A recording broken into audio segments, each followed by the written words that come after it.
ಶ್ರೀಮಂತರಿಗೆ ತಾವು ಮಾಡೋ ತಪ್ಪು ಯಾವುದು ಏನೂ ಗೊತ್ತಾಗಲ್ಲ. ತಾವು ಯಾರ ಜೊತೆ ಹೇಗೆ ಬೇಕಾದರೂ ಹಾಯಾಗಿ ಓಡಾಡ್ಕೊಂಡಿರ್ಬೋದು. ಶ್ರೀಮಂತಿಕೆ ಇದ್ ಮಾತ್ರ ನಾವು ಮನುಷ್ಯರಲ್ವಾ? ನಮಗೆ ಮನುಷ್ಯತ್ವ ಇರಲ್ವಾ? ಅದೆಲ್ಲ ಇದ್ದಿದ್ರೆ ನನ್ನ ತಂಗಿ ಜೀವನ ಯಾಕ್ರಿ ಈ ಥರ ಹಾಳು ಮಾಡ್ತಿದ್ರಿ? ನಾನು ಯಾಕೆ ಅವ್ರ ಜೀವನ ಹಾಳು ಮಾಡಲಿ ನರಸಿಂಹ?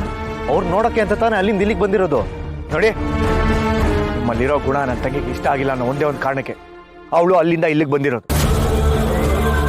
ಸರಿ, ಈಗೇನು ನಿಮ್ಮ ಪ್ರಕಾರ ನಾನು ತಪ್ಪು ಮಾಡಿದ್ದೀನಲ್ವಾ? ಆ ತಪ್ಪು ತಿದ್ಕೊಳ್ಳೋಕೆ ಏನು ಮಾಡ್ಬೇಕು ಹೇಳಿ? ನೀವು ನಿಮ್ಮ ತಪ್ಪು ತಿದ್ಕೊಳ್ಳೋಕೆ ಬಂದಿದ್ದೀರಾ. ಸರಿ, ಹಾಗಾದ್ರೆ ಒಂದು ಕೆಲಸ ಮಾಡಿ. ನೀವು ಇದೇ ಊರಲ್ಲಿದ್ದು ಯಾರ ಸಹಾಯನೂ ಇಲ್ಲದೆ, ಅಂದರೆ ನಿಮ್ಮ ಮನೆಯವರ ಸಹಾಯ ಇಲ್ಲದೆ ದುಡ್ದು ಸಂಪಾದನೆ ಮಾಡ್ಬೋದು. ಆವಾಗ ನೋಡೋಣ. ಹಾಗೆ ಮಾಡಿದ್ರೆ ದೀಪ ಅವ್ರನ್ನ ನಾನು ಮಾತಾಡಿಸ್ಬೋದಾ? ಅವ್ರನ್ನ ಕರ್ಕೊಂಡು ಹೋಗ್ಬೋದಾ? ಮೊದಲು ಈ ಊರಲ್ಲಿದ್ದು 4 ಜನ ಮೆಚ್ಚೋ ಹಾಗೆ ಬದುಕಿ ಕೆಲಸ ಮಾಡಿ ಸಂಪಾದನೆ ಮಾಡಿ ತೋರಿಸಿ, ಆಮೇಲೆ ದೀಪನ ಕರ್ಕೊಂಡು ಹೋಗೋದಾ ಬೇಡವಾ ಅನ್ನೋದು ಯೋಚನೆ ಮಾಡೋಣ. ಹಾಗೆ ಇನ್ನೊಂದು ವಿಷಯ, ನೀವು ಇದನ್ನೆಲ್ಲ ಮಾಡಿ ತೋರಿಸೋವರೆಗೂ ಯಾವುದೇ ಕಾರಣಕ್ಕೂ ದೀಪು ಪುಟ್ಟಿನ ನೋಡೋದಾಗ್ಲಿ ಮಾತಾಡ್ಸೋದಾಗ್ಲಿ ಮಾಡಬಾರ್ದು.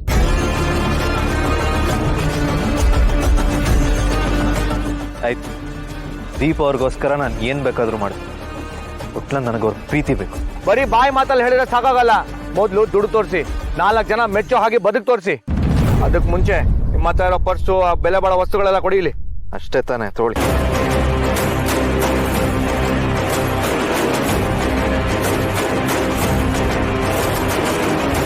ಒಂದು ನೆನ್ಪಿಟ್ಕೊಳ್ಳಿ, ಕೆಲಸ ತುಂಬ ನಿಯತ್ತಾಗಿ ಮಾಡಬೇಕು. ಯಾವುದೇ ಕಾರಣಕ್ಕೂ ನಿಮ್ಮ ಮನೆಯವರ ಸಹಾಯ ತಗೊಳ್ಳೋ ಹಾಗಿಲ್ಲ. ಆಯ್ತು, ಈಗೇನು ಕೆಲಸ ಮಾಡಬೇಕು? ಎಲ್ಲಿರಬೇಕು? ಅದೆಲ್ಲ ನಿಮ್ಮ ಹಣೆ ಬರ. ಎಲ್ಲಿ ಬೇಕಾದರೂ ಇರಿ, ಏನು ಬೇಕಾದ್ರೂ ಕೆಲಸ ಮಾಡಿ, ಆದರೆ ದುಡ್ಡು ತೋರಿಸಿ. ಅಲ್ಲಿವರೆಗೂ ಇದೆಲ್ಲ ನನ್ನ ಹತ್ರನೇ ಇರುತ್ತೆ. ಇದೆಲ್ಲ ಅಷ್ಟು ಮುಖ್ಯ ಅಲ್ಲ. ದೀಪ ಅವ್ರ ನನ್ನ ಜೊತೆ ಕಳ್ಸ್ಕೊಡ್ಬೇಕು. ಅಮ್ಮ ಹರಕೆ ಹೊತ್ತಿದ್ರು. ಹೌದಾ? ಅವ್ರು ಯಾರಣ್ಣ? ನಿಮ್ಗೆ ಬೇಕಾದವ್ರ? ಹೌದಮ್ಮ, ತುಂಬಾ ಬೇಕಾದವರು. ಆದ್ರೆ ಅವ್ರು ಯಾಕೆ ಮುಖ ಮುಚ್ಕೊಂಡಿದ್ರು? ಚಳಿ ಇಲ್ವನಮ್ಮ, ಸ್ವಲ್ಪ ಹುಷಾರಿಲ್ಲ, ಅದಕ್ಕೆ ಒತ್ಕೊಂಡಿದ್ರು ಶಾಲ. ಹೌದಾ? ಏನಮ್ಮ ಒಬ್ಳೆ ಬಂದಿದ್ಯಾ? ಗಂಡ ಜೊತೆಲಿ ಬರ್ಲಿಲ್ವಾ?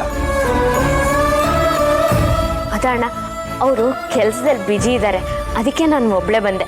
ಅವರೇ ಮನೆ ತನಕ ಬಿಟ್ಟು ಹೋದ್ರು. ನೋಡಮ್ಮ, ಒಟ್ಟಲ್ಲಿ ನೀನು ನಿನ್ ಗಂಡ ಚೆನ್ನಾಗಿದ್ರೆ ಅಷ್ಟೇ ಸಾಕು. ನಮ್ಗೇನಾಗಿದೆ, ರಾಮ ಸೀತೆ ಜೋಡಿ ತರ ಒಟ್ಟಿಗೆ ಇದೀವಿ. ದೀಪಾ, ರಾಮನು ಸೀತೆನೋ ದೂರ ದೂರ ಆಗಿದ್ರು ಕಣಮ್ಮ. ಯಾರ್ದೋ ಮಾತು ಕೇಳಿ ಆ ಶ್ರೀರಾಮ ಸೀತಾ ಮಾತನ್ನ ದೂರ ಮಾಡಿದ್ನಲ್ಲಮ್ಮ. ಆ ತರ ನಿಮ್ ಜೀವನದಲ್ಲಿ ಆಗ್ದಲ್ಲೇ ಇರ್ಲಿ ಅಂತ ದೇವ್ರ ಹತ್ರ ಬೇಡ್ಕೋತೀನಮ್ಮ. ನೀವಿಬ್ರು ಗಂಡ ಹೆಂಡತಿ ಒಟ್ನಲ್ಲಿ ಚೆನ್ನಾಗಿರ್ಲಿ ಅನ್ನೋದೇ ನಮ್ಮ ಆರೈಕೆ ಕಣಮ್ಮ.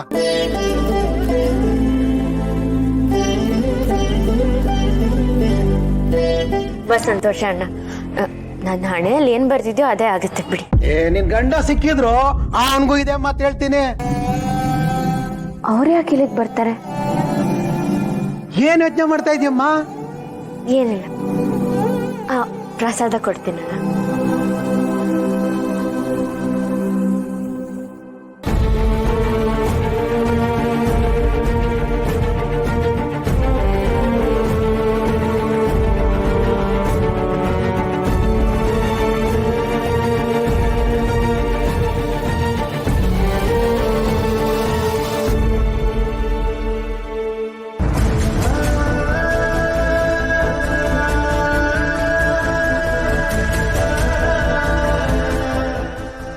ತಿನ್ನ. ಬೇಡ ಸರ್, ಪರವಾಗಿಲ್ಲ. ಇರ್ಲಿ ತಿನ್ನಪ್ಪ, ನಿನ್ ತುಂಬಾ ಹಸುವಾಗಿದೆ ಅಂತ ಗೊತ್ತು. ತಗೋ ತಿನ್ನು, ತಿನ್ನಪ್ಪ.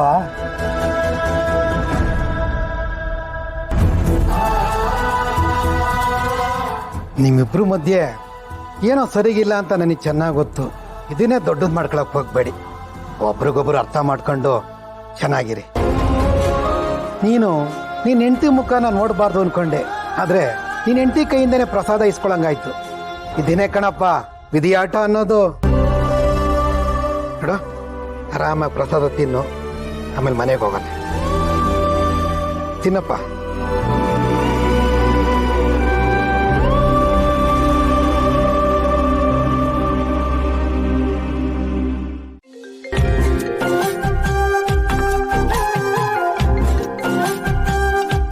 ಯಾರಪ್ಪ ಬೆಳಗ್ಗೆ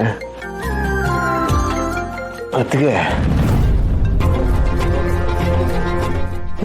ಬೇರೆ ಹೇಳಿ ಬಂದಿಲ್ಲ, ಅದಕ್ಕೆ ಕೇಳಕ್ಕೆ ಫೋನ್ ಮಾಡಿರ್ಬೇಕು.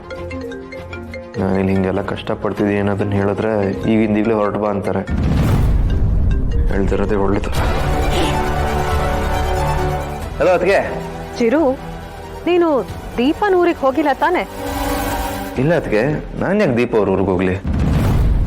ನಾನೆಲ್ಲೋ ನೀನು ಅವ್ರ ಊರಿಗೆ ಹೋಗಿದ್ದೆ ಅಂತ ಅನ್ಕೊಂಡಿದ್ದೆ. ಮಾವ ನೀನ್ ಯಾವ್ದೋ ಬೇರೆ ಟ್ರಿಪ್ಗೆಲ್ಲ ಹೋಗಿದ್ದೆ ಅಂತ ಹೇಳ್ತಿದ್ರು. ಹ್ಞೂ, ಅದು ಮನ್ಸಿಗೆ ತುಂಬ ಬೇಜಾರಾಗಿತ್ತಲ್ಲ, ಅದಕ್ಕೆ ನಿಮಗೂ ಹೇಳ್ದೆ ಹೊರಟ್ಬಿಟ್ಟೆ.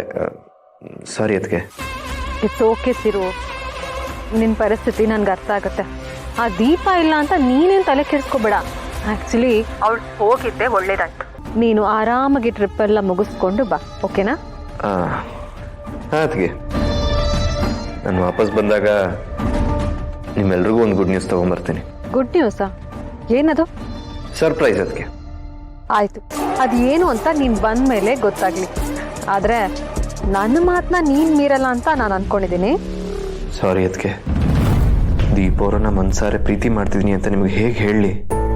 ಹೇಳಿದ್ರು ನೀವು ಅದನ್ನು ಅಕ್ಸೆಪ್ಟ್ ಮಾಡ್ಕೊಳ್ಳಲ್ಲ ಅಂತ ಗೊತ್ತಿದೆ. ಹಾಗಂತ ನಾನು ದೀಪ ಅವ್ರನ್ನ ಬಿಟ್ಕೊಡೋಕ್ಕೂ ಆಗಲ್ಲ. ನಂಗೆ ಅವ್ರು ಬೇಕೇ ಬೇಕು. Okay Chiru, have a good day. Thanks ಅದಕ್ಕೆ.